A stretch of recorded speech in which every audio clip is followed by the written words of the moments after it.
So maybe we can switch, and because there is also good transitions, because you have talked about also the emotions and that are linked with this distrust.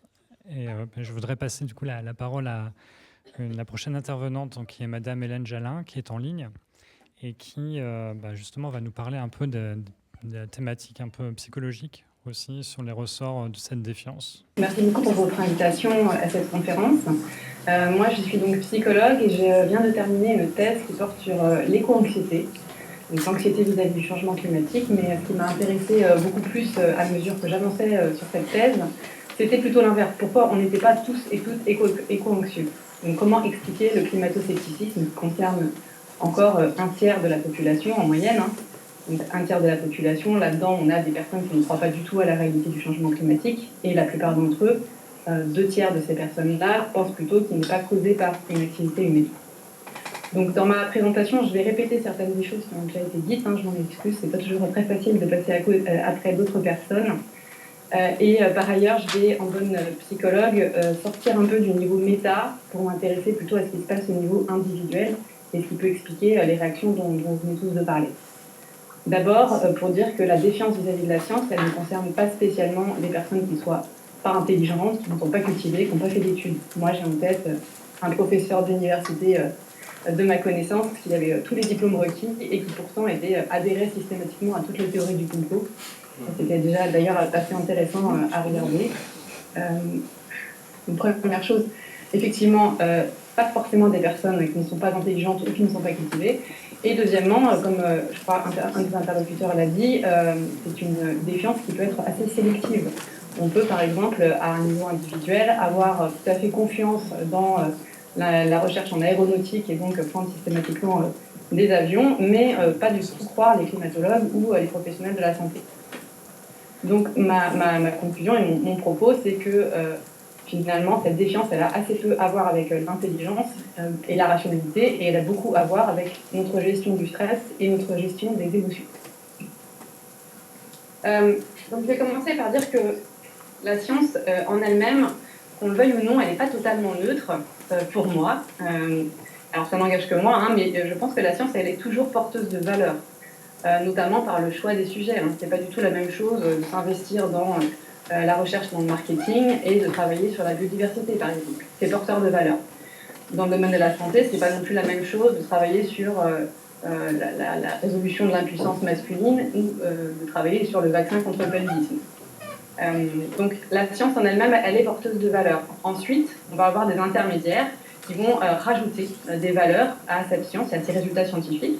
Et notamment, nous avons les journalistes qui vont rajouter des couches de valeur en choisissant ou pas de sélectionner certains sujets scientifiques et de les mettre à la lumière. Notamment, ça peut dépendre aussi du type de journal et de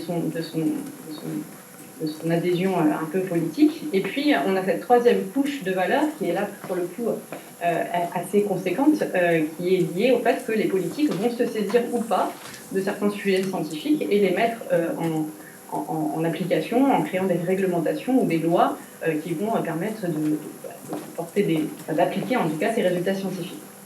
Donc ça, c'est la première chose. La science est pour moi porteuse de valeur. Et deuxièmement, la science va apporter par ses résultats une modification des valeurs collectives et des valeurs sociales.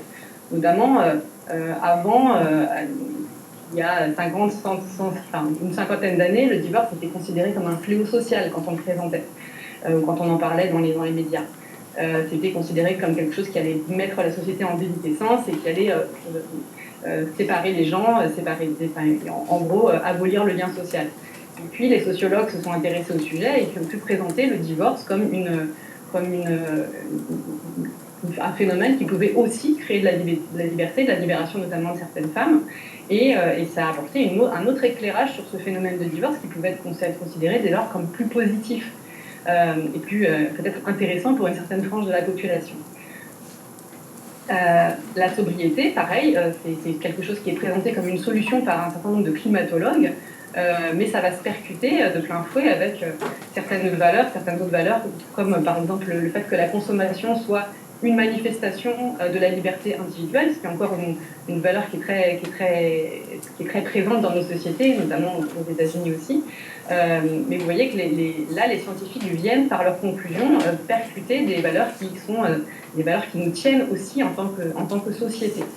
Et donc, si on est une personne, par exemple, pour revenir sur le cas du divorce, si on est un catholique pratiquant qui est très attaché à cette institution du mariage, si la science vient nous dire que le divorce est aussi une forme de libération, eh bien, il y a fort à parier que cette personne-là eh bien, considère ses résultats avec beaucoup de mécontentement, de colère éventuellement. Enfin, en tout cas, ça va susciter des émotions d'incompréhension chez cette personne-là. Et donc, ce que je veux dire par là, c'est que les résultats scientifiques ils peuvent tout à fait se percuter avec ce qui constitue mes valeurs et qui constitue également mon identité en tant que groupe. Ça va générer pour certains de ces résultats scientifiques de la peur, de la colère et aussi de la peur du changement, hein, pour ce qui concerne le changement climatique.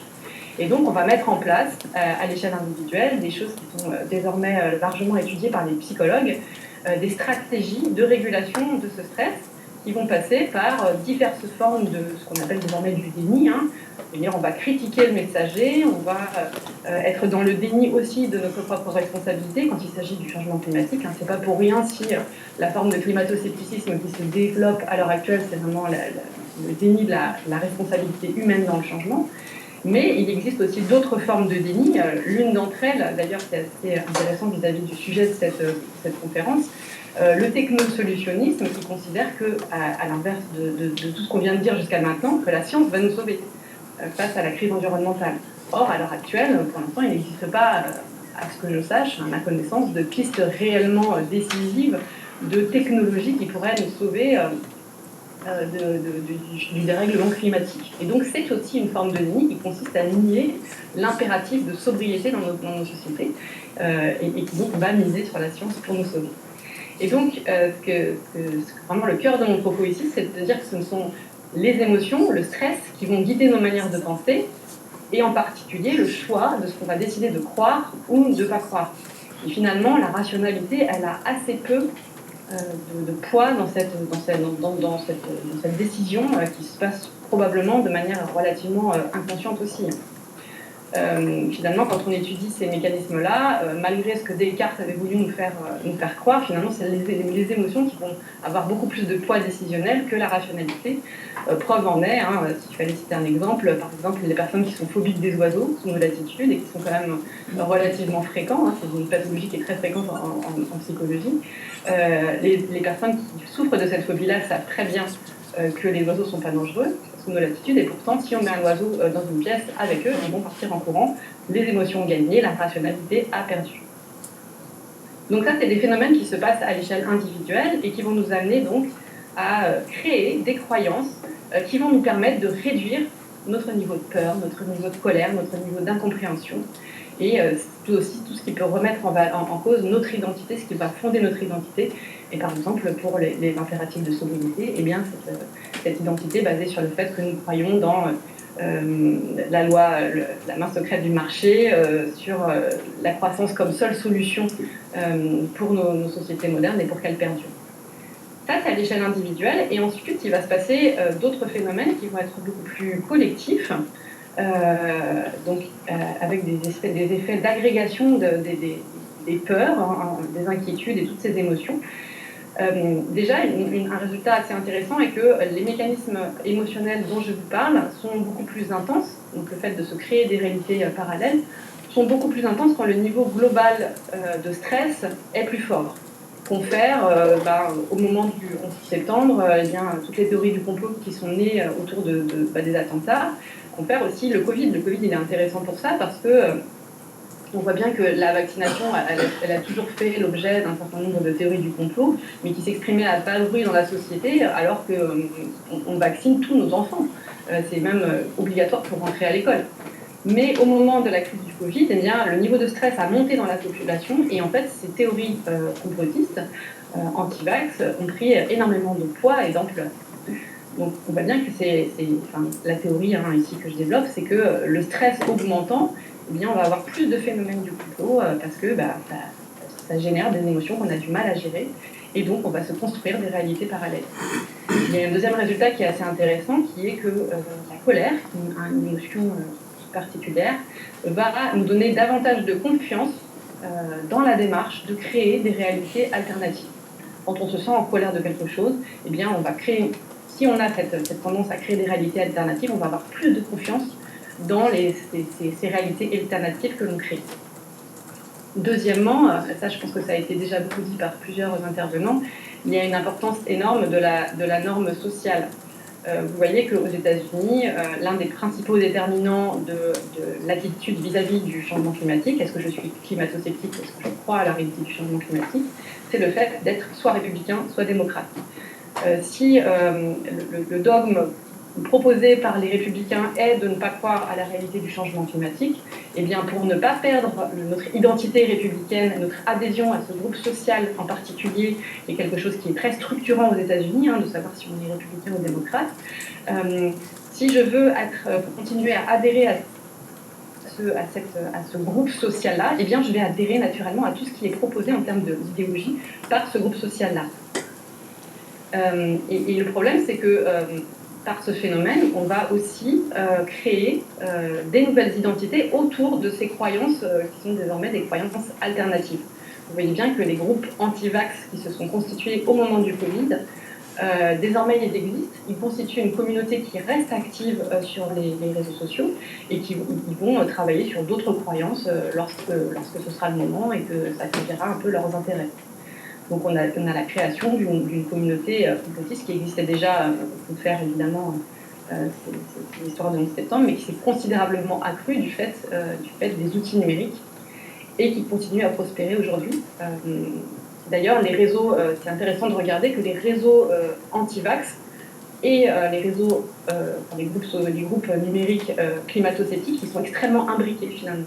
Ils prospèrent en utilisant des techniques qui sont désormais assez étudiées par les psychologues, notamment la technique des 5D pour déformation des faits, discrédit donc des messagers, des scientifiques, instillation du doute sur la réalité par exemple, du changement climatique ou sur l'utilité des vaccins, distraction. D'autres problèmes vont être jugés comme plus importants, présentés comme plus importants, et dissuasion, typiquement, de dire que les mesures climatiques vont nous ruiner. Nous sommes donc rentrés dans une ère de la post-vérité, post-vérité qui pour moi est un peu synonyme de mensonge, avec des groupes sociaux qui vont s'appuyer sur les réseaux numériques pour faire gonfler artificiellement des vérités qui sont pourtant des vérités fausses. Voilà, donc on va avoir des créations de bulles de filtres qui vont créer ces réalités alternatives. Et le problème, c'est que ces bulles de filtres créent des chambres d'écho dans lesquelles les doutes peuvent très facilement se transformer en certitude. On a aussi un effet de visibilisation par les réseaux sociaux des opinions qui sont jugées les plus radicales. Et donc ça rejoint aussi l'un des propos d'un intervenant précédent qui disait que finalement on n'avait pas forcément tant de personnes que ça qui avaient de la défiance vis-à-vis de la science, mais en tous les cas ils sont plus visibilisés à l'heure actuelle parce qu'on visibilise davantage les opinions radicales. Donc pour conclure sur ce sujet, ce que je voudrais dire, c'est qu'il est désormais, mais ça a été dit également par d'autres intervenants, qu'il est désormais important de prendre au sérieux les émotions qui vont sous-tendre la défiance. Donc je parlais de peur, de colère, de culpabilité. En santé publique, d'ailleurs, comme face à la crise climatique, il est vraiment contre-productif de dire désormais c'est scientifique, donc c'est vrai. Ça ne va pas de soi, en fait. On n'est plus dans cette époque-là. Il faut reconnaître que certains de nos résultats scientifiques vont créer de la peur et de l'incertitude, notamment, par exemple, quand on annonce que le moustique tigre est en train de remonter sous nos latitudes et qu'il va générer de potentielles épidémies de dengue et de chikungunya, ça, c'est pas seulement une information scientifique, c'est quelque chose qui potentiellement va générer de la peur et donc va créer aussi ces réactions émotionnelles de déni, ou toute autre réaction qui va nous permettre d'abaisser le niveau émotionnel immédiat. Il faut donc que nous apprenions à communiquer sur nos travaux scientifiques, mais en y ajoutant de l'empathie, de l'acceptation des émotions qui sont suscitées par ces travaux. Deuxièmement, il est important de créer du lien entre le scientifique et le public. Et ça, j'enfonce des portes ouvertes, je pense que vous en êtes tous convaincus. Travailler sur la relation et pas uniquement sur le contenu. La confiance dans la science, elle passe par la confiance dans les personnes qui l'incarnent. Ça signifie évidemment que les scientifiques doivent sortir, parfois ils y sont un petit peu trop, de leur tour d'ivoire et réinvestir du lien avec la société, à travers, par exemple, ce que vous organisez aujourd'hui, des conférences participatives dans lesquelles le grand public est accepté, des ateliers citoyens, des débats encadrés, des endroits où le public peut poser des questions et les scientifiques peuvent y répondre. Il n'y a pas de mauvaises questions. Troisièmement, il est important aussi de former les figures intermédiaires dont je parlais tout à l'heure, et notamment les journalistes, qui jouent un rôle crucial comme passeurs de confiance. Par exemple, ce qu'il a été montré en psychologie, c'est que plus une situation est perçue comme incontrôlable, plus on va avoir tendance à adopter ces réactions de déni, notamment. Et vous voyez que le déni, qui est quelque chose qui est en train d'augmenter bizarrement dans la crise environnementale, face à la crise climatique, on a vraiment une augmentation du climato-scepticisme. Eh bien, c'est probablement lié à ça, au fait que plus elle est perçue comme incontrôlable, eh bien, plus elle va susciter ces réactions de protection émotionnelle. Moi, individuellement, je ne pourrais pas sauver la planète de la crise environnementale. J'ai beaucoup plus d'intérêt à me protéger par des réactions de déni. Voilà, je pense que c'est à peu près tout ce que je voulais dire. Vraiment, terminer par ça, la science doit s'inscrire comme un acteur des changements qui sont désirables pour notre société et prendre sa place d'acteur public, évidemment être plus présente auprès des politiques, et aussi sortir des labos. Alors ça, c'est peut-être plus quelque chose qui va s'adresser aux sciences humaines, sociologie, psychologie, mais on le fait de plus en plus, être dans des démarches de sciences participatives, de tester des dispositifs qui se font in vivo et qui intègrent la population à la fois dans les méthodes utilisées, mais aussi dans la manière dont on va livrer les résultats et dont on va s'en saisir, y compris au niveau local, pour définir des politiques publiques. Voilà, j'en finis. Merci.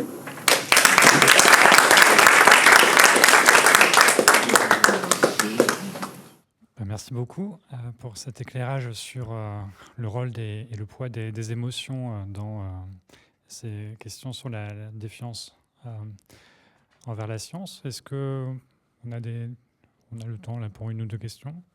Merci à tous les intervenants. Alors, je voudrais savoir, notamment par rapport à cette dernière présentation, quel est votre ressenti, votre analyse vis-à-vis de la nécessité de travailler en transdisciplinaire?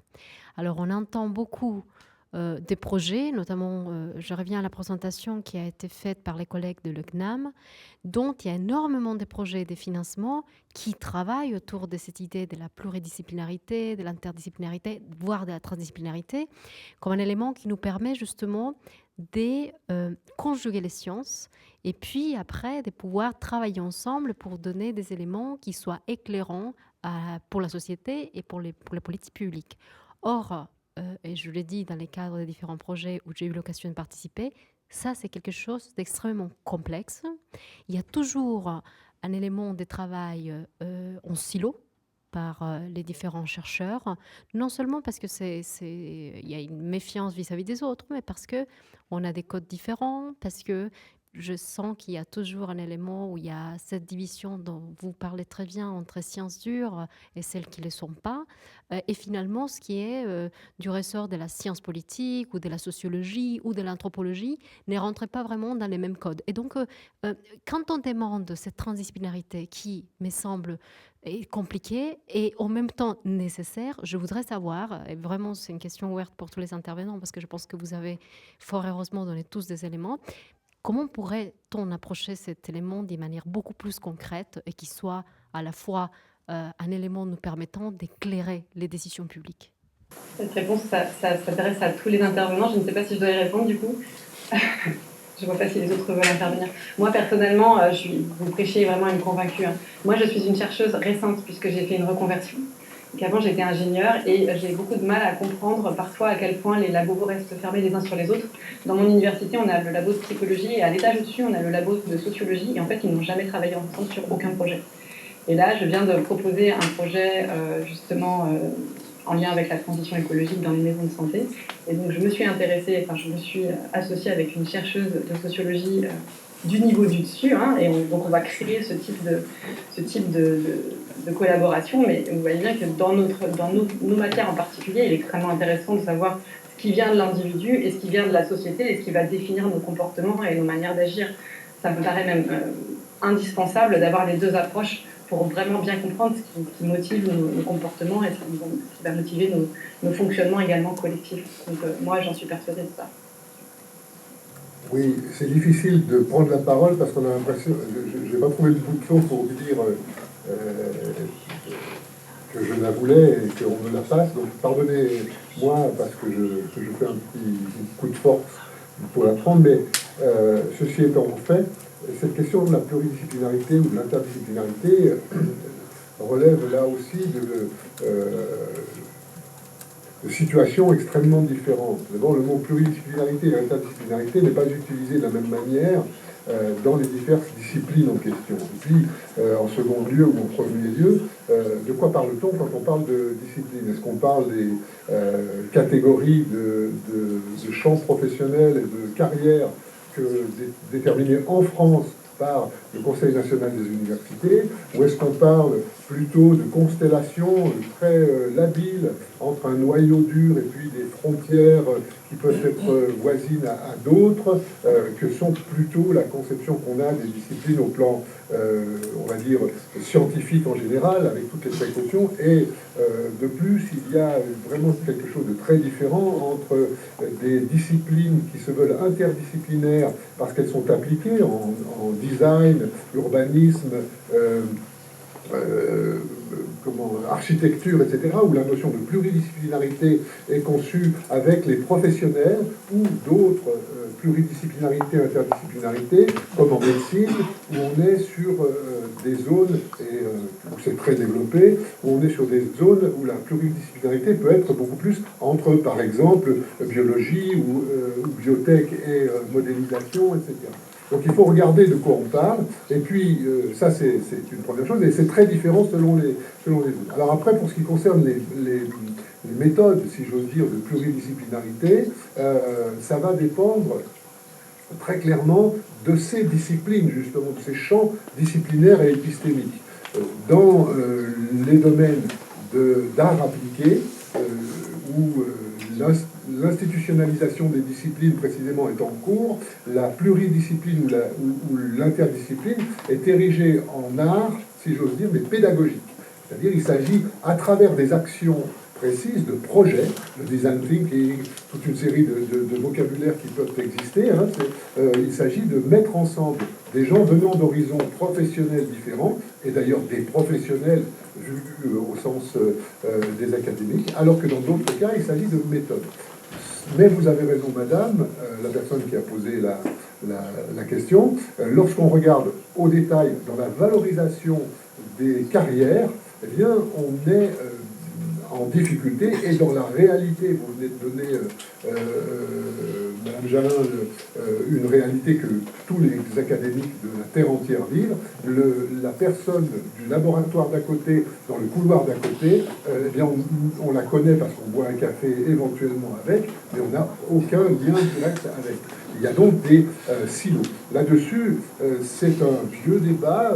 En France, Catherine Paradise, qui a été responsable au CNRS des SHS, avait beaucoup travaillé sur cette question, montrant que c'était un programme, on va dire intellectuel, mais qui n'a pas, pour des raisons de polarisation des processus de science à l'échelle mondiale et de compétition des résultats de science, qui n'a pas de débouché direct sur la fabrication de la science, sauf dans les frontières et les émergences néodisciplinaires. En gros, actuellement, et je caricature, la pluridiscipline, c'est souvent la coalescence de une ou deux disciplines qui vont redonner une autre discipline. Mais je suis vraiment désolé d'avoir été long et d'avoir été très très très court. Juste pour la route, il y a un très très excellent ouvrage qui s'appelle In Defense of Disciplines de Jerry Jacobs, qui a quelques années maintenant à Chicago Press, qui fait le point très très bien sur ces ambiguïtés entre les différentes acceptions de la notion de pluridisciplinarité et de disciplinarité. Pardon.